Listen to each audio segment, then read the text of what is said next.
My project is called Collective Quarantine Holiday. It is a facility for viral and social pandemic in the form of a holiday camp that references quarantine facilities. The camp is designed for around 5,000 people that provide leisure from isolate to collective. When people stay in one area for 14 days and become dependent on leisure with certain collectiveness, they can enter to the next space with larger collective leisure. The fluid landscape of leisure is integrated with an ultra-utilitarian, self-tied, rigid living unit system. The project forms a linkage between outside and the city. The change of scale from individual to collective of living units in leisure follow the direction from outside towards the city. The whole project started with an observation before on the balance of that discipline and leisure. Before COVID quarantine, democracy is described as a virus by Chinese diplomat and Chinese social media. While all of the pro-democracy protests being suppressed with virus control as cover, make me realize that political demonstration and the virus actually require the same kind of measured space. At the same time, in other parts of Hong Kong, leisure started to grow everywhere, inside to outside, individual to collective. I then started the research by looking into the first time where pandemic created a new form of life for citizens in Hong Kong. When I look at the colonial British controls of pandemic and productivity in Hong Kong during the plague, we can see that they quarantine people. They break original social life form by regulating living conditions towards foreign standard, rebuild the whole area with British standard, and they also create parks as a counterbalance to the imposition of disorder. The park acts as a ventilating space for health, generosity measured by the government, and also leisure at the same time. This strategy of governing successfully changed citizens' form of living to Western standards afterward. The current COVID protest period visualized a similar situation.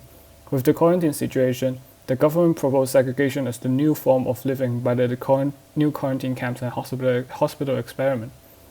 This controlled strict segregation, which will be the new form of life, are being experimented with these fast deployed structures under the name of quarantine. On the other hand, when Hong Kong becomes so dense and people are working constantly, we can see the emergence of holiday camps, which engage citizens fully into leisure for a period of time. And during the period when democracy is being suppressed, leisure started to emerge in different forms, such as in private area and commercial types of leisures like party rooms. Leisure in these cases is used as a direct distraction on contention, as time spent on leisure will be pushed to a new high and people emotion and concentration on protests and political demands become lower. What I conclude from the research is that virus is an opportunity. Virus measures are being misused by the authoritarian to experiment with segregating citizens in different scale, as to recreate a new form of living following their order, while leisure is being used as the counterbalance to depoliticize citizens and distracting them from contentions. But what if we refuse to follow the new order, refuse to be depoliticized? With Hong Kong people showing that protest is no longer working, rather than actively resisting these, might the architecture of quarantine and leisure be reorganized in a different way? Can counter the idea of leisure as depoliticization tools. The project aimed to form a counter-experiment of a purification journey that extrapolate the founding of the research. The project views citizens' life with leisure in an increasing scale of living individually to city-scale living, as to redefine leisure not only as a tool to fully depoliticize citizens in a strictly governed city, but also as refusal to work. The site of the project is located on the island as the only vehicle connection between the city and the airport. The island is mostly terrain. The section showing the relationship between the outside to the site to the city. The diagram illustrates the relationship between the rigid segregating units above and the fluid leisure landscape underneath, and their scale change from individual to collective with the flow from outside towards the inside. By referencing these camps in Hong Kong from 1 people to 8 to a large open area with many 1 people units, I create a series of living units from 1 people to 2 to 5 to 9 to many people. The capacity of the living units gradually transit from 1 people, top left of the screen, to many people, which is towards the city. Here shows the general setting of different scales unit location in relationship with the leisure landscape below.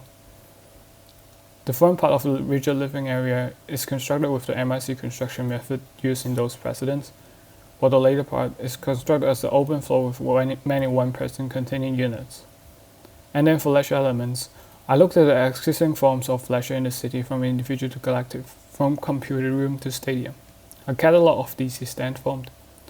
Leisure elements are layered on the topography from individual to collective. Leisure placed on an outer landscape or on a slope depending on the function and requirement of the space.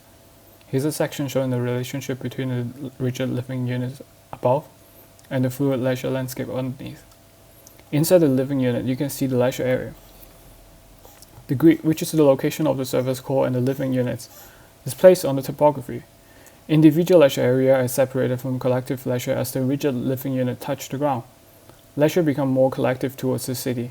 Many types of leisure being densely packed in one place might provoke something unusual to happen, and the end of the quarantine holiday, which is the city, become the largest and most collective leisure area. Then I look at the in-between space.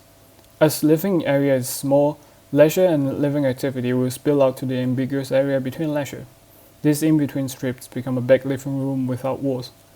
They aim to open up space where the residents can appropriate and experiment living in different scales with each other. The strip create pockets area with landscape elements and structure instead of determining the scale and making enclosure.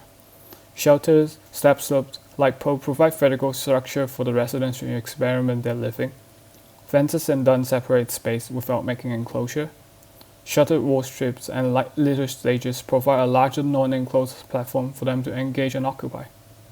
This area provides different sizes of pockets for citizens to gather to eat and perhaps meet new friends under the strict segregation, as it becomes the only living room for the 5,000 people to share with. And the resident blocks above become the shelter and perimeter. These pockets might become a temporary party room, might become a concert hall for performance, outdoor cinema, a tent area, sunbathing place, a place for hanging clothes or even playing mahjong. The extremity of the project might lead to some unexpected and experimental social life to happen in this, as the strip provide opportunity for a new life for residents to emerge, develop and occupy. The experiment of the purification journey that fills citizens' life with leisure aim to cleanse and purify the city with leisure. The combination of densely packed leisure landscape, self-tied living units and ambiguous occupiable strips created a new form of leisure for the residents to purely engage with, without any means of work or GDP. On the first layer, the relationship between the living units and the leisure follow the forms of governing, with leisure as the depoliticization tools which government will agree to build. While on the deep layer, the extremity of the super straight segregation, the extreme amount of leisure, might lead the population to fully engage with leisure and get used to even when they finish the holiday, which might create potential disruption to the colonial power. That's all for my presentation. Thank you.